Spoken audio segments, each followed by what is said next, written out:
But the fact is that he did not want to continue to talk to me. He doesn't have to talk to you. You want to talk to somebody, go to a psychiatrist. He doesn't have to talk to you. He's giving you a ticket. To someone who's a police officer, who I look up to, who is on duty in uniform. Please. Someone who I look up to and I respect, and who doesn't want to even talk to me after that whole incident. Let me explain something to you, madam. He doesn't want to be pressured. And before you got out of the car with your cell phone, with your father on the line, he said nothing untoward to you, according to you, and even according to your father. It wasn't until after you made the phone call, according to you, that he put his hand up in your face and refused to talk to you. And he doesn't have to talk to you. That's what you go to therapy for. His responsibility is to give you a ticket, to say, quiet, and to say license, registration. I am giving you a ticket for speeding. I'm speaking. Now you're not so nervous anymore. You're interrupting the judge. I'm giving you a ticket for speeding. You were going 58 miles in a 40-hour zone. Here is your ticket. You can respond to it. You can plead guilty. You can plead not guilty. That's it. Other than that, he has to say diddly squat to you. So he acts totally professionally. License, registration, proof of insurance. Thank you very much. Have a seat in your car. You don't like it? You go home, you pick up the phone, you call your therapist, and you say, I had a very bad day today. I need an appointment. I need to vent for an hour. You don't write a letter to his superiors. Now, my question to you, sir, is you've been very quiet. The reason I started with her first is because what's the point in listening to you? I wanted to find out what she was complaining about. Yes, now, you're suing her for $5,000. Yes, I want to know what you're going to do with this $5,000 if you get it. I really hadn't had any plans for that yet. What I wanted to ask you, or what I wanted to tell you earlier, is that what she put in the letter obviously is completely untrue, and I have proof of that. I have a tape recording of the conversation that occurred between Miss Davis and myself. What she has told her father, what she has told you, and what she has told the station is completely untrue. Oh, I would like to hear that. You mean it's even worse? Can I respond to well, that? Absolutely not. So what's on the tape and what you've read in the letter is night and day. Go ahead. Afternoon. I'm Officer Robinson with LAPD. Three things. The first one is I got your speed here on Wilbur with a laser at 58. Speeding is 40. And then I also noticed that your left brake light is out. Looks like on the brakes on the behind you. Do you have your license with you?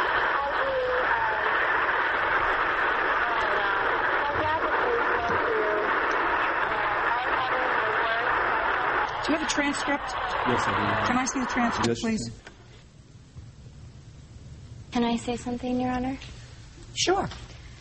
First of all, I had no clue that he had this. This is the first time I've heard of it. And but he has control to start, stop, and alter any part of this tape. I want to read what you say. I mean, that's your voice, right? He didn't get somebody to dub your voice. No, I'm saying, but Good. he has the option as his recorder to... Quiet. Initially, when he said, do you have your license with you? You know what you responded to him?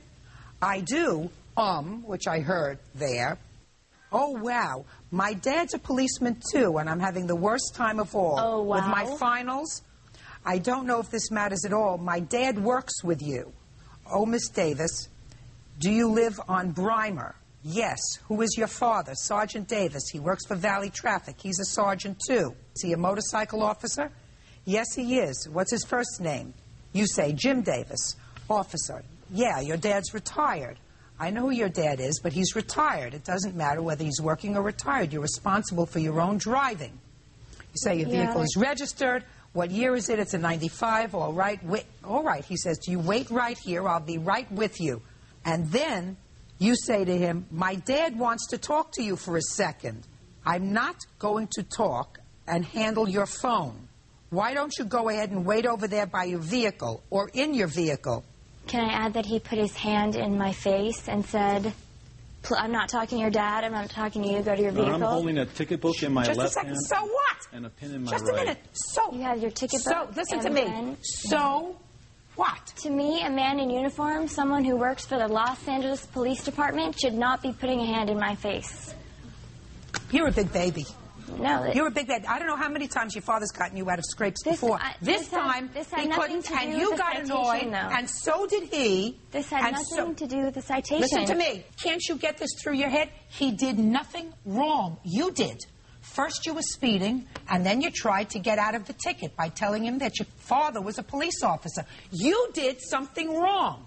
And then when you got the ticket anyway, you wrote a letter, and your father, maybe because he has nothing better to do, and your mother, I don't know what she does, participated in authoring this letter, which is going to sit in his personnel file, and it's wrong. And you owe him an apology. So stop defending your behavior. You owe him an apology. And I didn't write the letter for the citation. He's doing this for retaliation for personal gain. He's suing me for $5,000 because I'm expressing my feelings to the department about how he lacks... You've been living in L.A. too long. No, actually, I think you ought to go live someplace else. You've been living in L.A. too long. Actually, now I want you to be. Now I want you to be quiet because I'm speaking. For somebody who's nervous, you talk pretty well. So I want you to be quiet. My question to you, officer, it's worse than what I thought because she tried to influence you through her father immediately on being stopped. It wasn't later on, as she has indicated, but it was immediate. Yes, ma'am. Okay.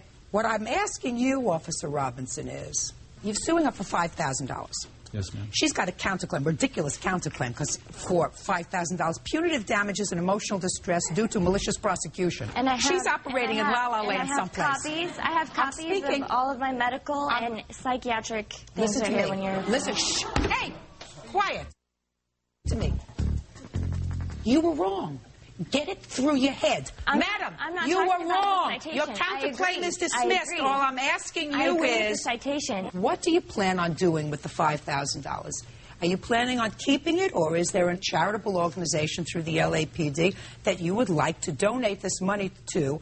If I give you the money, now that I've told her she is, whether she gets it or not, 150% out of line. She had no right to write the letter. He had no right to participate in writing the letter. He should have asked the same questions I did. He should have known that his daughter did the wrong thing by bringing up his name when she got stopped for a ticket. Maybe her mother doesn't understand enough to tell her that she did the wrong thing, to encourage this kind of irresponsible behavior. But I'm going to ask you, what do you want to do with the money? Well, I think I would like to donate to the Police Memorial Foundation. That sounds just fine. I'm entering a judgment for $5,000. But since I believe that Ms. Davis maligned the police department as well as you, $2,500 of that will go to the LAPD Memorial Foundation, $2,500 to you. Thank you very much. That's all. Step out. Parties are excused. You may step out. I'll come back with you later. That you can't contact the Los Angeles Police Department, which I still haven't heard from, when you get treated like this? Well, I think the judge was fair, and I think the case clearly shows that it was a case of retaliation for having received a speeding citation. I don't even want to drive around my neighborhood because I know that he might tell his friends or he might stop me. It was a malicious letter, attack on my personal character and the officer in performance of his duties. I don't feel that this in any way, this letter will affect the officer's assignment, nor will it hinder him for promotion in later life. If they're going to make a complaint against an officer, make sure that it's forthright and